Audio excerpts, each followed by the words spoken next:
Հայաստանը ձախողել է անտառպատման և անտառվերականգնման ողջ գործընթացը։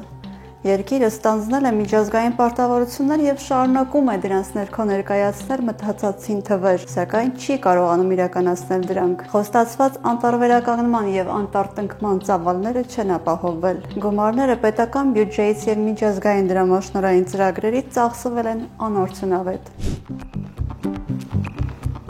Հայաստանի անտառային ծածկույթը 11,2% է։ Կլիմայի փոփոխության շրջանակային կոնվենցիայի Փարիզյան համաձայնագրի ներքո Հայաստանը ստանձնել է պարտավորություն ավելացնել անտառային ծածկույթը մինչև 13%-ի, այսինքն այդ նպատակին հասնելու համար պետք է 50,000 հեկտար անտառ տնկվի։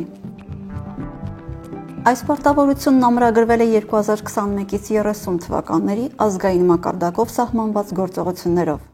Մինչև 2030 թվականը 50,000 հեկտար անտառ տնկելը, սակայն միջանկյալ թիրախ է, հասնելու Բոննի մարտահրավերների շրջանակներում հայտարարված վերջնական նպատակին։ Մինչև 2050 թվականը երկրի անտառածածկույթը պետք է կրկնապատկվի։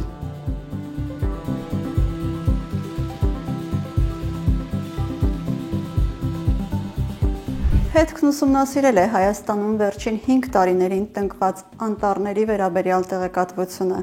այցելել անտառպատման և անտառվերականգնման տարածքներ։ Այդպիսով պարզել ենք, որ ստանձնած 50,000 հեկտար անտառ տնկելու պարտավորության ընդամենը 2%-ն է իրականացվել, այն էլ ոչ արդյունավետ։ Այսինքն ժամկետի կեսն արդեն անցել է, բայց Հայաստանի անտառային տարածքներում դեռ տնկվել է ընդամենը 1000 հեկտար անտառմշակույթ։ 2025 թվականին պետության կողմից նախատեսվել է իրականացնել 200 հեկտար անտառմշակույթների հիմնադրում վնասի փոխհատուցման պայմանագրերով և պետական բյուջեի ֆինանսավորմամբ։ Հայանտառ պոակի անտառտնտեսության մասնաճյուղերի կողմից տնկվել են անտառկազմող գլխավոր ծառատեսակներ՝ սոճի և կաղնի, ինչպես նաև ուղեկցող տեսակներ՝ հացենի թխկի, թեղի և վայրի պտղատուներ, որոնք հարմարված են տարածքի անտառաճման և բնակլիմայական պայմաններին։ Շրջակա միջավայրի նախարարությունը մեր հարցմանն ի պատասխան տրամադրել է 2020-ից 24 թվականներին անտառպատման և անտառվերականգնման իրականացված միջոցառումների վերաբերյալ տեղեկատվություն։ Այդ ցանկից առանձնացրել ենք այն տարածքները, որտեղ անտառտնկման աշխատանքներ են կատարվել համեմատաբար մեծ ծավալներով։ Նախ գրասենյակային աշխատանք ենք իրականացրել, հասկանալու թե որքանով են դրանք համահունչ Հայաստանի անտառային օրենսգրքին և ոլորտի այրիրավական ակտերին, օրինակ անտառշինության հրահանգին, անտառվերականգնման և անտառպատման կարգերին, անտառկառավարման պլաններին, որոնք անցել են շրջակա միջավայրի վրա ազդեցության փորձաքննություն։ Մեր ընտրած տարածքները համադրել և վերլուծել ենք բարձր լուծաչափի արբանյակային պատկերների հետ։ Ցավոք սրտի տեսնում ենք, որ դրանց հիմնական մասը այդ տարածքների չեն համապատասխանեցվել հաստատված անտառկառավարման պլանների պահանջներին, այսինքն ինքնանպատակ, ինքնակամ, ոչ պրոֆեսիոնալ ձևով ընտրվել են տարածքները։ Բացի այդ, դիտարկվում են տեղամասեր, որտեղ որ կատարվել են աշխատանքներ, դրանք համայնքային հողերի վրա են գտնվում, անտառատեսության տարածքների դուրս։ Պետք է հիշեցնեմ, որ պետբյուջեով և միջազգային ծրագրերով աշխատանքները անտառպատման և անտառվերականգնման նախատեսված են եղել անտառային հողերի վրա, բայց ցավոք սրտի որոշ հատվածներում դրանք համընկնում են համայնքային հողերի հետ։ Տաշիրի անտառտնտեսությունում ենք, երկու նախիր միաժամանակ արածում է այստեղ։ 2020 թվականին Մեծավանի անտառպետության 30 հեկտար տարածքում հրամատային եղանակով տնկվել է 90,000 տնկանյութ։ 5 տարի անց տարածքը վերածվել է արոտավայրի։ Անասուններն անխափան այստեղ ելումուտ են արել և սնվել նաև տնկիներով։ Տարածքը ժամանակին ցանկապատվել է փշալարերով, դրանք այժմ տապալված են գետնին։ Այստեղ ծառեր ա տնկած, որ չի կարելի արածացնել կովերը, դուք ո՞նց եք գալիս այստեղ։ Ասել են, լավ էլ ասել են, բայց դասողը Են գրուպ են տենաս, մեկ, երենց գրուպ են են տեղը, երգուս, նրանց համար ասող չկա։ Մեծավանի անտառպետության մեկ այլ տեղամասերում 2022 թվականին պետբյուջեի և Մայլեր Mountain Resort-ի փոխհատուցման պայմանագրով տնկվել է ավելի քան 60 հեկտար անտառ։ Տարածքը նորից ցանկապատվել է։ Այստեղ տարածքի երկու հատված ճահճային է, թե ինչպես են այդ ճահճի մեջ տնկիներ դրել, հայտնի չէ, սակայն ակնհայտ է, որ տնկիները չէին կարող գոյատևել ճահճի մեջ։ Հայաստանը կլիմայի փոփոխությանը դիմակայելու բազմաթիվ միջազգային դրամաշնորհներ է ստացել եւ շարունակում ստանալ։ Կանաչ կլիմայի հիմնադրամի եւ համաֆինանսավորող այլ կառույցներից Հայաստանը ստացել է շուրջ 19 միլիոն դոլար դրամական աջակցություն։ Դրա շրջանակներում 2021 թվականից մեկնարկել է Հայաստանում անտառների դիմակայության, բարձրացում մեղման միջոցառումների շնորհիվ հարմարեցման եւ գյուղական վայրերում կանաչ տարածությունների ընդլայնման միջոցով ծրագիրը։ Նպատակներից մեկը Հայաստանի հյուսիսային եւ հարավային Լոռու եւ Սյունիքի մարզերում 7300 հեկտար անտառ տնկելն ու մշակելն է։ Ծրագիրն ավարտվելու է 2029-ին, սակայն մեր ուսումնասիրությունները ցույց են տալիս, որ առայժմ անտառային հողերում տնկվել է շուրջ 104 հեկտար անտառ։ Տաշիրի անտառտնտեսության նույնանուն անտառպետության այս տեղամասում կանաչ կլիմայի հիմնադրամի ծրագրով տնկում է իրականացվել առայժմ ամենամեծ 32.5 հեկտար տարածքում։ Խնամքի եւ խոթնձի աշխատանքներ չեն տարվել։ Խոտերն այնքան առատ եւ բարձր են, որ տնկանյութի համար փորված փոսերը դժվար է գտնել։ Փոքր սերմնաբուսակները մնացել են ստվերի տակ եւ ոչնչացել։ Դե այս կանալներ այս տնկին Սոջիա, դնում ես արդեն չորացել է։ Ասենք Սոջին տեսնում ենք Սոջու սերմնաբուսակները միջազգային նորմերից բավականին փոքր, այսինքն երբ որ GIZ-ը աշխատում են, մենք միջազգային համապատասխան ուղեցույցները հայերեն տարբերակով ներկայացնենք լիազորված ստորաբաժաններին եւ այնտեղ տրված է ինչ բարձրությամբ պետք է լինեն այդ 1-ից 2 տարեկան սերմնաբուսակները, արմատային մասն ինչքան պետք է լինի, խոսքը թաղարային կամ բաց արմատային մասին է, բայց տեսնում ենք այստեղ բավականին փոքր 4 սանտիմետրանոց սերմնաբուսակներ, որոնց գոյատևման կպչողականության մասով կարելի ասել, որ ի սկզբանե դատապարտված են, այսինքն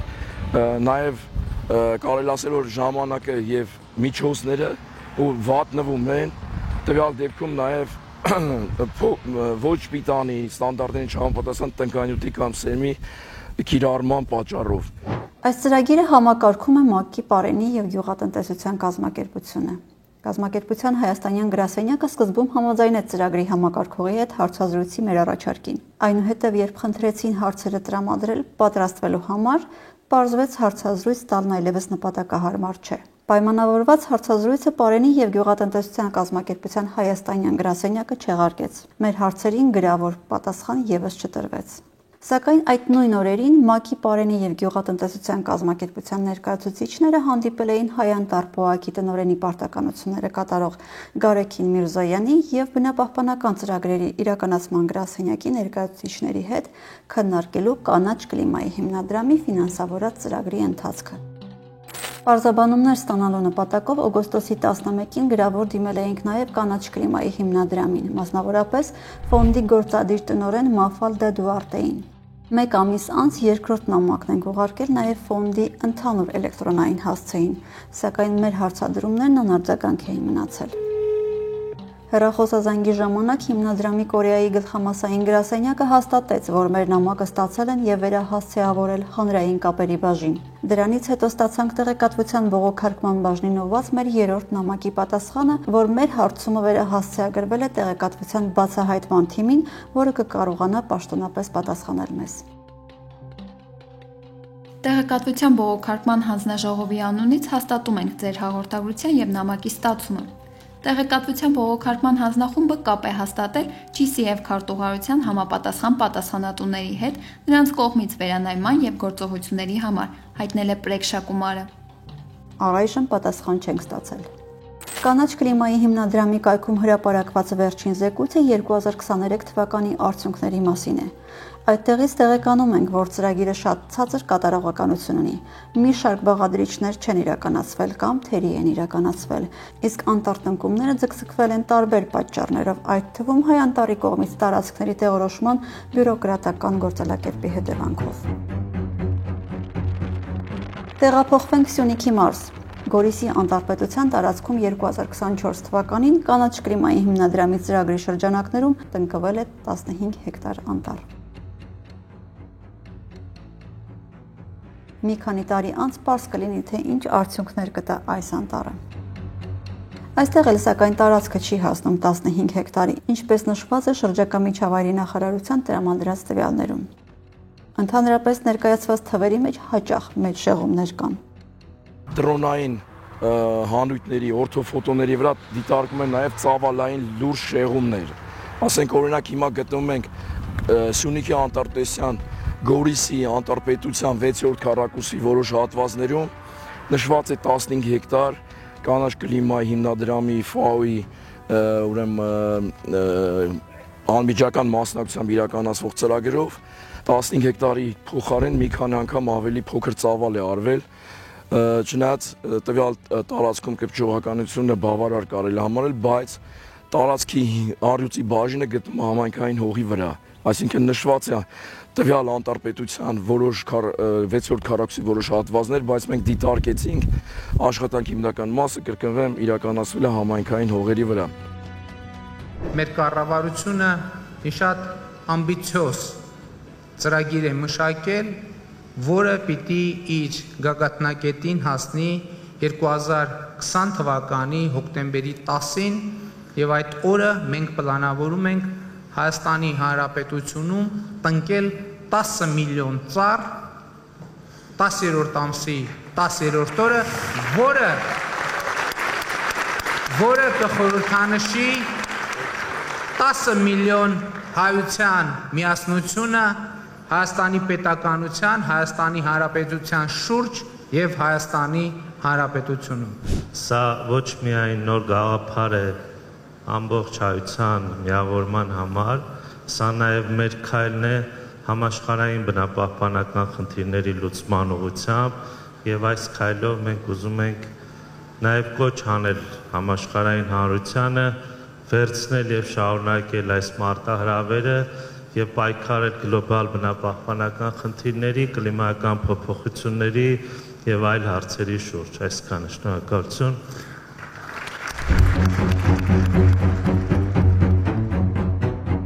Շուտով պարզվեց, որ այդ ծրագիրը նույնպես տապալվել է եւ ողջ հայությունը, ինչպես ակնկալվում էր, չի կարողացել տնկել 10 միլիոն ծառ։ 20 թվականի հոկտեմբերի 10-ը հիշում եք COVID եւ պատերազմ 44 օրյա, այսինքն ծրագիրը այդ օրան այդ նաեւ սիմվոլիկ բանը 3 10-երի շրջանակում է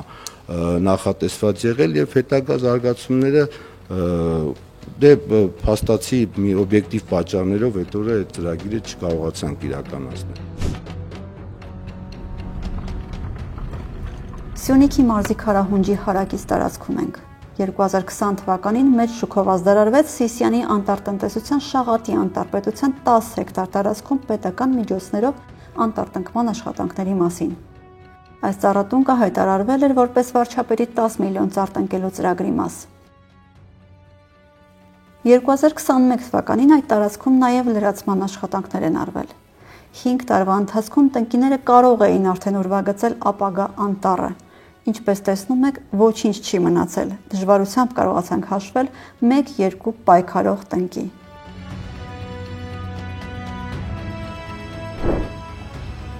«10 միլիոն ծառ» խորագրի ներքո Արագածոտնի մարզի Բյուրականի անտառպետությունում 2021 թվականին Armswiss բանկի միջոցներով տնկվել է 1 հեկտար անտառ։ 2022 թվականին այդ նույն տնտեսությունում պետական բյուջեի միջոցներով տնկվել է ևս 2 հեկտար անտառ։ Ծառատունկին անձամբ մասնակցել է շրջակա միջավայրի նախկին նախարար Հակոբ Սիմիդյանը եւ այլ բարձրաստիճան պաշտոնյաներ։ Այստեղի ևս անտառաշերտ չի ձևավորվել, քանի որ խնամքի աշխատանքներ չեն տարվել, տնկիները չեն ոռոգվել, կատարվել են նաև կրկնակի տնկումներ։ Ցանկապատը մի տեղամասում տապալված էր, խոթունց չէր իրականացվել։ Միջոցները վատնում են այդ տարածքում եւ անցնում են մեկ այլ տարածքում տնկում են անում։ Այսինքն այս տարածքը արեցինք, մոռացանք, նշեցինք, չէ, որ արվածա նորմալ է, անցնում ենք մյուս տարածք, այսինքն ոչ մի մոնիտորինգ, հսկողություն չկա։ Այսինքն գնում է պետական եւ միջազգային միջոցների վատման գործընթաց։ Հայաստանում անտառտնկման աշխատանքներ իրականացնում են նաեւ հասարակական որոշ կազմակերպություններ եւ հիմնադրամներ։ Նրանք ձևավորել են անտառային դաշինքը։ Այս կազմակերպությունները սակայն տնկումներ իրականացնում են համայնքային հողերում իրենց հայթայթած միջոցներով։ Մեծածավալ տնկումներ իրականացրել է Armenian Tree Project Իմ Անտառ Հայաստան կազմակերպությունները։ Առավել փոքրածավալ տարածքներ անտառ են նաև վայրի բնության և մշակութային արժեքների պահպանման և շեն բարեգործական հիմնադրամները։ Իմ Անտառ Հայաստան կազմակերպությունը հիմնադրվել է 2019 թվականին եւ առաջին անտառտնկման աշխատանքները կատարվել են 2020 թվականի աշնանը։ Սկսել ենք Շիրակամուտ այն ժամանակ համայնքի, այսօր բնակավայրի ուրեմն համայնքային հողերում։ Այսօրվա դրությամբ արդեն տնկել ենք մոտ 2.5 միլիոն ծառ, 825 հեկտար տարածության վրա, մակերեսի վրա։ Այս 825 հեկտարի մեջ մտնում է նաև 20 հեկտար անտառվերականգնման աշխատանքներ Դիլիջան ազգային պարկում։ Վայրի բնության մշակութային արժեքների պահպանման հիմնադրամը անտառվերականգնման իր ծրագիրը սկսեց 2016 թվականից, երբ որ մեր առջև խնդիր առաջացավ մեր կողմից հիմնած մասնավոր պահպանվող տարածքը Կովկասյան կենսաբազմազանության ապաստարանում իրականացնել տարբեր վերականգնման աշխատանքներ, մասնավորապես վերականգնել դեգրադացված տարածքները Կովկասյան կենսաբազմազանության ապաստարանի։ Ապաստարանը գտնվում է Հայաստանում Արարատի եւ Վայոց ձորի մարզերում։ Հիմնականում դրանք բուֆերային գոտիներն են տարբեր պահպանվող տարածքների, սկսելով Խոսրովի արգելոցից մինչև Վայոց ձորի տարբեր հատվածներ, եւ 2016 թվականից սկսեցինք շատ փոքր միջոցներով շուրջ 5000 ծառից եւ մինչեւ 2020 թվականը դա մեր ծրագրի կայացման փուլն էր, որտեղ ջերմատներ հիմնեցինք, տեխնոլոգիան ամերիկյան փորձեցինք ադապտացնել 2020-ից 24 թվականների ընթացքում տնկել ենք 100-110 հեկտար տարածք։ Այս տարի թիրախավորելու ենք շուրջ 40 հեկտար տարածք եւ հաջորդ տարի արդեն կլինի 80-ից 90 հեկտար տարածք։ Պլանավորումներ ունենք հաջորդող մինչեւ 2028-2029 թվականները նույն պրոգրեսիվ աճով մեծանալու եւ ավելի մեծ տարածքներ անտառապատելու։ Այն, որ Հայաստանը ձախողել է անտառպատման աշխատանքները, ակնհայտ է։ Մասնագետները կարծում են, որ ոլորտը կարողությունների լուրջ պակաս ունի։ Հայաստանը սակավահող երկիր է, անտառաճման ոչ այնքան բարենպաստ բնակլիմայական պայմաններով, չկան պատշաճ մոտեցումներով ընտրված սերմնային ծառուտներ սերմեր հավաքելու համար, կան լուրջ խնդիրներ անտառային տնկարաններում սերմնաբուսակների աճեցման գործընթացների մասով, ինչպես քանակական, այնպես էլ որակական։ Հետևաբար, անտառների ավելացման այն պարտավորությունները, որ պետությունը ստանձնել է միջազգայինորեն, առնվազն խելամիտ չեն Հայաստանի նման երկրի համար։ Այսինքն տարբեր խնդիրներին ենք առնչվում եւ սա գալիս է նաեւ ապացուցելու, որ ոլորտը կարողությունների ներուժի լուրջ խնդիր ունի եւ այս գործողությունը ավելի շատ Ռուսաստանում իրականացվող, այսպես ասած, պասատկա բեսիա են ասում, տնկել եւ մոռանալ։ Սիսիանի անտառտնտեսությունում հատվածներ կա, որ 20 թվականին տնկվել ամբողջությամբ ոչնչացվել է, բայց ներկայացում որպես կայացված անտառմշակույթ, կամ ասենք Սիսիանի վերևի հատվածում, հեռուստաաշտարակի հատվածում 60-70 հեկտարով մի քանի տարվա մեջ հիմնադրման աշխատանքներ են անում, ծայրահեղ վատ վիճակում ենք, եթե ոչ ոչնչացված, այսինքն բոլոր տեղամասերում կարելի է դա դիտարկել, նույնիսկ Տաշինում, որտեղ որ իդեալական հողակլիմայական պայմաններ են, տեղումների քանակությունը բավականին բարձր է, այնտեղ նույնիսկ վարելահողերը հենց Տաշիր քաղաքի մերձակահատվածում եւ 20-21 թվականներին ուրեմն հիմնադրված տնկարկը, այսպես ասած, ամբողջությամբ ոչնչացվել է։ Այս պարագայում ինչ պետք է անի պետությունը, որ անլուրջ եւ անպատասխանատու երկրի համբավ ու վարկանիշ չվաստակի։ Պետական եւ միջազգային միջոցները կամուն են տրված։ Պետք է վերանայել այս ամեն ինչը, մասնարարպես իջացնում եմ այդ հանձնառությունը մինչև 50 թվականը, այսպես կարճ ասեմ, անտառների կրկնապատկման, այսինքն 250-260 հազար հեկտարի մասին է խոսքը, լրացուցիչ ավելացման։ Եթե դիտարկում ենք արդեն այսպես պաշտոնապես ներկայացված տարածքների ծավալային եւ իրական պատկերը, հասկանում ենք, որ ոչ միայն այս փոքր ծավալը չեն կարողացել իրականացնել, այլ նաեւ ընդհանրապես ֆանտաստիկայի ժանրից է այդ 50,000 հեկտարին հասնել, այսինքն պետք է վերանայել եւ նոր առաջարկով գնալ։ 50,000 հեկտարը դա իրոք ավելի արագ գործող թացակարգերի մասին պիտի լինի եւ ավելի բարենպաստ օրենսդրություն, որը հնարավորություն է տալիս ավելի արագ որոշումներ կայացնել, ահա այս հողը պետք է ուզում ենք փոխել դարձնել անտառ, հա։ Տեսեք, երբ մենք փորձում ենք համայնքային հողերից դուրս գալ եւ օրինակ տնկել պետական արոտավայրերում, հա, պետությունը համայնքների կառավարմանը հանձնված շատ մեծ մակերեսներով արոտավայրեր ունի, որոնք չեն օգտագործվում։ Այս արոտավայրերը պետությունը չի կարողանում տրամադրել, որովհետեւ ասում է, որ դրանք արոտավայր են եւ այնտեղ չի կարելի այլ գործունեություն իրականացնել, այսինքն անտառ տնկել չի կարելի։ Մեկ այլ ուրեմն ձև կլիներ փոխել նշանակությունը, կատեգորիան փոխել եւ մենք մի համայնքում Փամբակ համայնքում առաջարկել ենք իրենց փոխել կատեգորիան եւ իրենք մեծ ուրախությամբ սկսել են այդ ընթացակարգը, ավականին քվեարկել է, որոշել է, իրենց զարգացման պլանները առել են, մոտավորապես 1.5 տարի անցել դեռ կատեգորիան փոփոխված չէ։ Սա է ասածս, որ այո, այնպես չէ, որ բացարձակապես լուծում չկա, օրենսդրական կա, կարող են կատեգորիան փոխել եւ փորձը ցույց է տալիս, որ արդեն 1.5 տարի անցել այն պահից, որ համայնքը որոշել է դա եւ դեռ չի փոխվել կատեգորիան։ Դանդաղ է, հնարավոր չէ մեծածավալ մասշտաբների հասցնել։ Վրաստանը ավելի պրոֆեսիոնալ ձևով են մոտեցել, իրանք վերցրել են այդ գործողություններից մեկը կլիմայի փոփոխության համաձայնագրի տակ գոյություն ունեցող անտառների հարմարողականության եւ մեղման մեխանիզմների մասով, այսինքն կարճ ասեմ, գոյություն ունեցող անտառների կառավարման բարելավում, էկոհամակարգերի ճկունության բարձրացում, ուժեղացում, բայց մենք ի տարբերություն եթե համատենք Վրաստանի բնակլիմայական պայմանները ավելի ավելի մեծ հողային տարածքներ ունեն, հնարավորություններ, մասնագիտական առումով ավելի ուժեղ են, տնկարանային տնտեսությունով ավելի ուժեղ են եւ այլն, ապա տեսնում ենք, որ իրենք ավելի պրոֆեսիոնալ են մոտեցել հարցին, իսկ մենք ավելի շատ այսպես ֆանտաստիկայի բանով։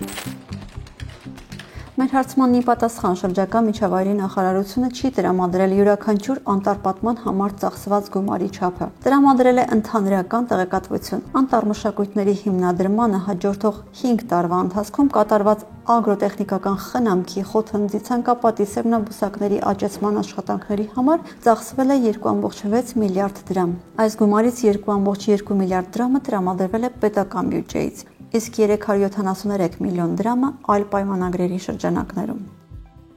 Նախարարությունը նաև տեղեկացրել է, որ անտառմշակույթների շարունակական խնամքի շնորհիվ ապահովում է տարեկան 60-ից 65% պահպանվածություն։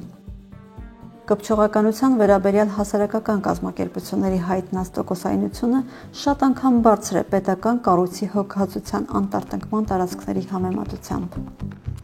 Առաջին տարին պարտադիր է իրականացնել խնամքը, դա որովհետև կարող է միանգամից շատ մեծ տոկոսով ծառեր փրկել, հա, առաջին տարին, հաջորդ տարիներին արդեն պետք է նայել ըստ կարիքների։ Որոշ դեպքերում այո մեծ կարիք կա երկրորդ տարին, երրորդ տարին խնամք անել, չորրորդ տարին խնամք անել, անտառի ստեղծման կարևոր գործողություններից մեկն է լրացման աշխատանքներն են, լրացման եւ վերատոնքի աշխատանքներն են, որովհետեւ օրինակ կարող է մի տարածքում անտառը տնկվել, ենթադրենք ինչ որ տարի գարնանը եւ այդ տարի ամռանը լինի սաստիկ երաշտ եւ օրինակ ծառերի մեծ անկում լինի այդ տարածքում, դրա համար սովորաբար տնկումից հետո երկրորդ կամ երրորդ տարվա ընթացքում վերատոնքի լրացման աշխատանքներ են իրականացվում։ Մենք այդպիսի երկու տարածք ունենք, որտեղ իրականացրել ենք։ Յուրաքանչյուր տարածքում կպչողականությունը խիստ տարբեր է։ Այն տարածքները, որոնց մասին խոսեցի, որտեղ լրացման աշխատանքներ են կարել, 50% եւ նույնիսկ ավելի ցածր է եղել։ Ունենք հրաշալի արդյունքներ Ուրասարում 75%, 2 տարի արդեն անցել, այսինքն 2 ամառ է անցել եւ այս աշնան արդեն այս օգոստոսի ներողություն մոնիտորինգի արդյունքում ունենք 75-80% կպչողականություն Ուրասարում, Լեռնաջուրում 2 տարածքներ ունենք, որտեղ միտեղ 80% է, մյուս տեղը 70% է, երրորդ տարածքում 80% է, սա 2 ամառ է անցել։ Մեր մոտեցումը հետեւյալն է, մենք բացառապես թիրախավորում ենք այն տեսակները, որը այդ տարածքում աճում են։ Եվ փակարմատային համակարգով կարողացել ենք բավականին լավ արդյունքների հասնել, ավելի քան 80% կպչողականություն ունենք այդ տարածքներում։ Մենք անում ենք նաև տարբեր խնամքի միջոցներ, օրինակ հենց վերջերս մեր ռեյնջերները ջրում էին ծառերը, որ այս տարի ենք տնկել, որովհետև այսօրում շատ ավելի բարդ է եղանակը եւ կարիք կարիք կա երբեմն հենց օգոստոս ամսին գոնե մեկ անգամ ջրելու այդ ծառերը։ Հիմնականում շեշտադրվում է, որ ընդհանուր տնկիների 70% կպչողականությունը դա արդեն իսկ լավ արդյունք է։ Ու մենք փորձել ենք միշտ առաջնորդվենք այդ ցուցանիշով։ Ճիշտ է, առաջի տարում, երկրորդ տարում խնդիրներ շատ են եղել հենց կպչողականության հետ կապված, բայց պարբերաբար լրացումներ դեռ մինչև օրս իրականացնում ենք։ Խնդիրներից են հիմնականում բարձրադիր շրջաններում, ունենում ենք որոշ տեսակների դեպքում ցրտահարություններ, բարձրադիր շրջաններում կամ ունենում ենք երկարատև երաշտի շրջան, որտեղ որ ոռոգում հնարավոր չի կազմակերպել, հիմնականում այսպիսի խնդիրներ են, որոնք որ բացասական ազդեցություն են ունենում տնկիների վրա, կպչողականության վրա։ Շրջակա միջավայրի նորանշանակ նախարար Համբարձում Մաթևոսյանը բնապահպանական ոլորտի խնդիրների, իր մոտեցումների եւ անտարտնկման աշխատանքների վերաբերյալ մեր հարցազրույցի խնդրանքը մերժեց։ Պատճառաբանեց, որ ոլորտի խնդիրներին դեռ չի ծանոթացել, չնայած ինքն էր համակարգում այս ոլորտը վարչապետի աշխատակազմում։ Նշանակումից 2 ամիս անց կրկին փորձեցինք նրա հետ զրուցել միայն անտարտնկման աշխատանքների վերաբերյալ։ Նախարարությունը պատասխանեց, որ նախարարը COP17-ին ընթരാճ պաշտոնական այցով գտնվում է Նյու Յորքում։ Ուստի անտարտնկման աշխատանքների, ծավալների, արդյունքների, ոլորտում առկա խնդիրների շուրջ հարցազրույցին կմասնակցի Հայ-Անտար պոակի տնօրենի պարտականությունները կատարող Գարեգին Միրզոյանը իր լիազորությունների շրջանակում։ Պլանավորած հարցազրույցի նախօրեին պոակի հասարակայնության հետ կապերի պատասխանատու Էլադա Մելքումյանը հայտնեց, որ Գարեգին Միրզոյանը չի կարողանա հարցազրույց տալ, քանի որ գործուղումների է գնում մարզեր։ Չեղարկվեց նաև նրա հետ հարցազրույցը։ Պետական կառույցներն իրականում չեն խնամում տնկիները եւ տնկված տարածքները, եւ տնկում իրականացնում են միմիայն ցուցադրական կողմն ապահովելու համար։ Ստացվում է, որ 1 հեկտար անտառ հիմնելու համար միջինում ծախսվել է 2.6 միլիոն դրամ։ Այն հարյուրավոր հեկտար տարածքները, որոնք պետք է անտառ դառնային, փաստորեն մնացել են ամայի, իսկ հարկատուների վճարած գումարները եւ դրամաշնորհները ծախսվել են ապարդյուն։